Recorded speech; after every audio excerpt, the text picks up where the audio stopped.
ఇక రేపు మరోసారి పూరి జగన్నాథుడి రత్న భండాగారం తెరుచుకోబోతోంది. ఇప్పటికే 14వ తేదీన 2 రూమ్లు తెరిచారు, 2 గదులు తెరిచారు. ఆ 2 గదుల్లో ఉన్నటువంటి ఆ నిధిని మొత్తాన్ని కూడా ఒక టెంపరరీ ఒక స్ట్రాంగ్ రూమ్లో పొందుపరిచారు.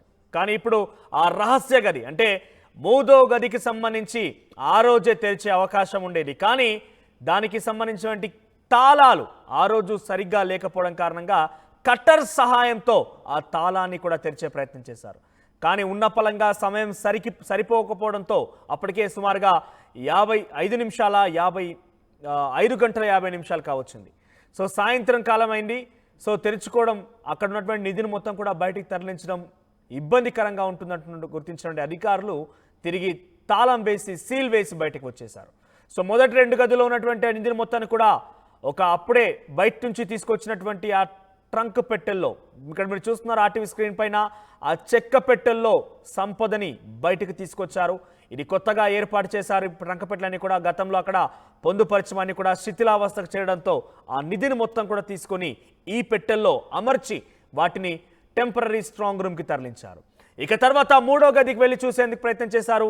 3వ గది రహస్య గదిగా చెప్పుకోబడుతోంది.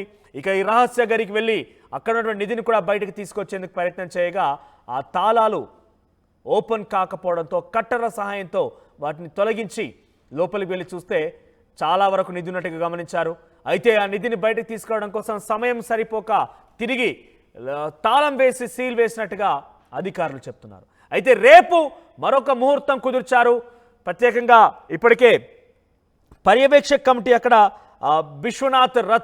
జస్టిస్ విశ్వనాథ్ రథ్ ఆధ్వర్యంలో పర్యవేక్షక కమిటీ చైర్మన్గా ఉన్నారు. ఆయన నిన్న మరో సమావేశం ఏర్పాటు చేశారు.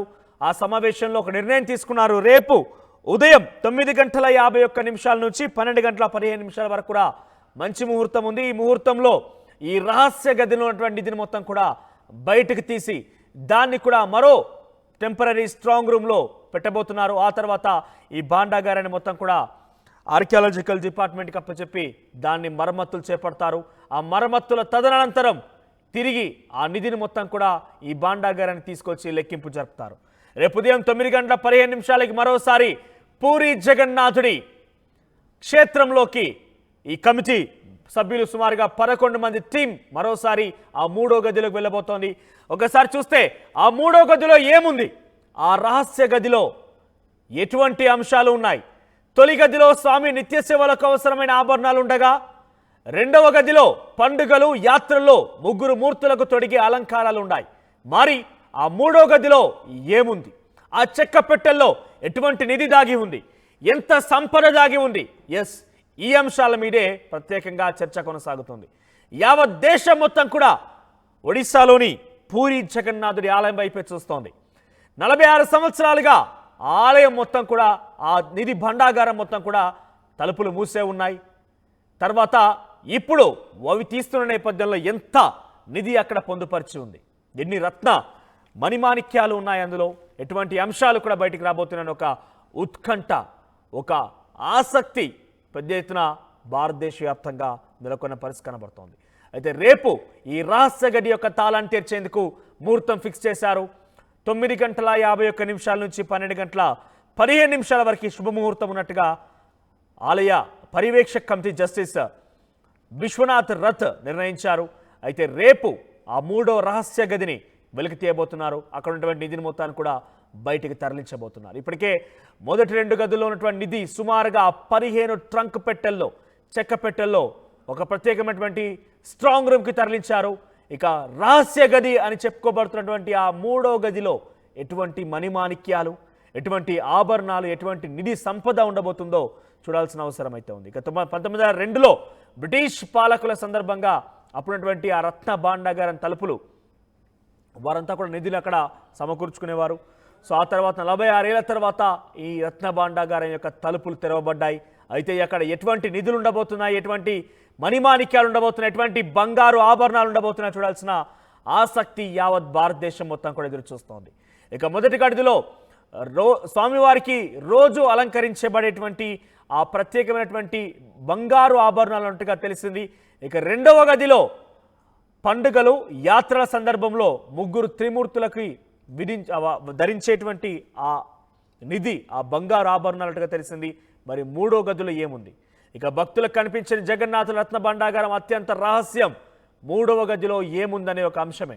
ఇక ఇప్పటికే తాత్కాలిక స్ట్రాంగ్ రూమ్లకి మొదటి 2 గదుల్లోకి సంబంధించిన నిధిని మొత్తం కూడా తరలించారు. ఇక రేపు మూడవ రహస్య గది వంతుగా ఉంది. ఇక రహస్య గదిలో సొరంగ మార్గంపై రేపు స్పష్టత వచ్చే అవకాశం కూడా ఉంది. ఇక రేపు ఈ ఆలయానికి భక్తుల దర్శనాలు నిలిపివేశారు ఆలయ కమిటీ. ఇక రహస్య గది తెరుచుకోవడం నేపథ్యంలో పెద్ద ఎత్తున ఆసక్తి నెలకొంది భారతదేశం మొత్తం కూడా. మరోసారి రేపు ఈ రత్న భాండాగారంలో ఎటువంటి ఆసక్తికర పరిణామం చోటు చేసుకోబోతుందో చూడాల్సిన అవసరం అయితే కనబడుతోంది. మొదటి గదిలో కొంతమేరకు సర్పాలు ఉన్నాయి, పెద్ద పెద్ద పాములు ఉన్నాయి. ఈ నిధిని కాపాడుకునేందుకు అవన్నీ కూడా ప్రయత్నం చేస్తున్నాయని ఒక రకరకాలుగా ఊహాగానాలు, స్పెక్యులేషన్స్ వినిపించాయి. కానీ ఈ 2 గదుల్లో అటువంటి సందర్భాలకి, అటువంటి అంచనాలకి, అటువంటి సిచ్యువేషన్స్ ఎక్కడ కూడా కనబడలేదు. ఇక రేపు రహస్య గది తెరుచుకోబోతున్న నేపథ్యంలో అటువంటి అంశాలు కానీ, అటువంటి దృశ్యాలు మనకేమైనా కనిపించబోతున్నాయా అనే ఒక ఆసక్తి అయితే నెలకొంది. ఒకసారి రేపు ఆ రహస్య గదిని తెరవబోతున్నట్టుగా కొంతమంది ఆలయ అధికారులు కావచ్చు, తర్వాత ఆ పర్యవేక్షక కమిటీ సభ్యులు కావచ్చు మాట్లాడారు. ఏం మాట్లాడారు చూద్దాం. ఆ రోజు ఆ విధంగా కట్టారు కనుక ఆభరణలు ఇంతవరకు కూడా ఉన్నాయి. లేకపోతే ఏ రోజు అది చోరీ అయిపోయే అవకాశం ఉన్నా మరి అందులో కూడా విశ్వసర్పాలు చాలా డేంజర్ అయిన ఇవన్నీ ఉన్నాయి కనుక మరి అక్కడ ప్రస్తుతానికి ఏంటంటే ఆ ప్రభుత్వం తలగా ఆధీనంలో ఉంది కనుక మరి ఇప్పుడు మొన్న తెరిచారు 2 గదులు, ఇంకో గది పెండింగ్ ఉంది. నెక్స్ట్ ఏంటంటే ఇంకా చాలా ఉన్నాయి ఇంకా అందులో ఉన్న ఏంటి మరి అది రాజుల తాలూకా అంత పకడ్బందీగా చేసుకొని కట్టారు. ఏ గది తర్వాత ఏ గది లోపుకి వెళ్ళాలని లెక్కలు. అది అంటే 3 కాకుండా ఇంకా ఎక్కువ ఉంటాయి అని చెప్పి అన్నటువంటి ఒక చరిత్ర మాత్రం స్పష్టం చేస్తుంది అనుకోవచ్చా?